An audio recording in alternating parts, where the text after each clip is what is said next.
Bismillah, alhamdulillah, wassalatu wassalamu ala rasulillah. Patepang deui dinten ieu dinten Salasa 8 Desember 2025 masihna suratul Kahfi ayat ke-18. A'udzubillahi minasyaitonir rajim. Bismillahirrahmanirrahim. Wa tahsabuhum jeung anjeun nyangka hum kana yen ashabul kahfi aikodon henteu sare hudang cenah da asa teu ngalenyap-lenyap acan asa karek bieu.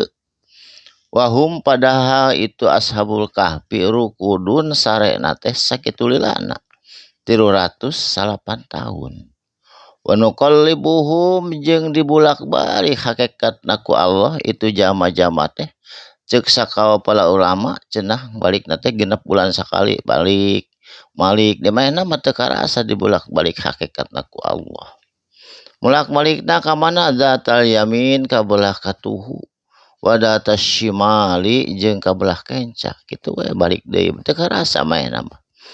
Wa kalbuhum jeung itu anjingna ashabul kahfi basitun eta menjulurkan diroaihi kedua kaki depannya.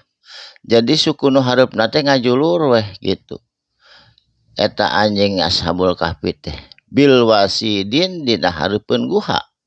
Jadi ngajagaan guha seperti teh kitu eta anjing teh. Lawit tolak ta jeung lamun anjeun ningali ti luar alaihim ka itu ashabul kahfi kana guha. Lawalaita tangtuna anjeun bakal murigrig sieun kalayan indit minhum tina eta pandangan guha. Firoron bari ngaleos lumpat. Wala mulita jeung anjeun pasti dipenuhi rasa ketakutan. Minhum tina pandangan kana eta guha kana eta ashabul kahfi. Ruban kana khauf kana sieun anu kabina-bina. Ruban teh leuwih sieun tibatan khauf. Artina ruban teh sieun kacida. Wa kadzalika jeung ari itu kajadian. Saatosna lami-lami teuing boboh di dinya 308 tahun. Ba'asnahum tuluy kami hudangkeun hum itu ashabul kahfi. Supaya naon liyatasa alu supaya silih tanya. Bainahum di antara marehanana anu tujuhan ashabul kahfi. Qala bari pok nyarita salah sahijina qailun kanu sejena minhum di antara itu jama-jama anu tujuh. Kam labistum sabaraha poe cenah ari anjeunnya di dieu teh ieu teh.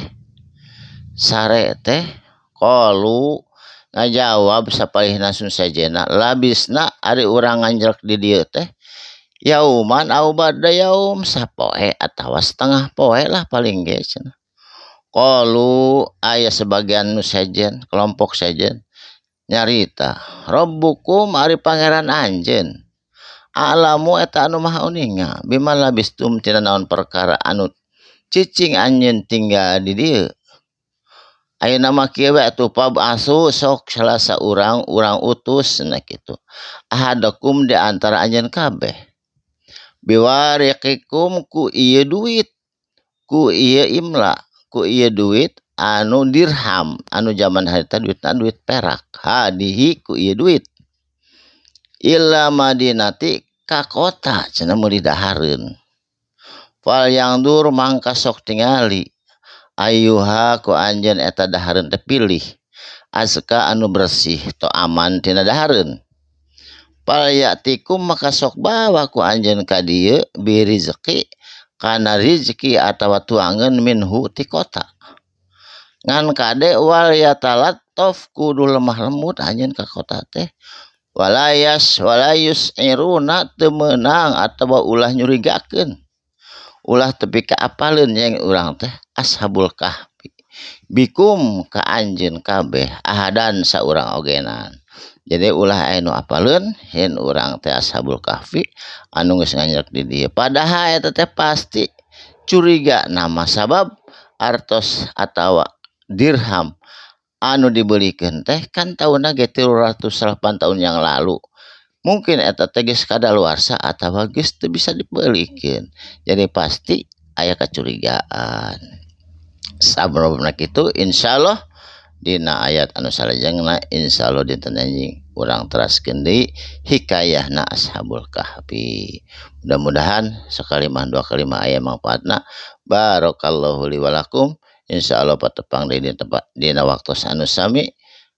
Usikum wa nafsi bitaqwallah. Sadaqallahul azim. Wassalamualaikum warahmatullahi wabarakatuh.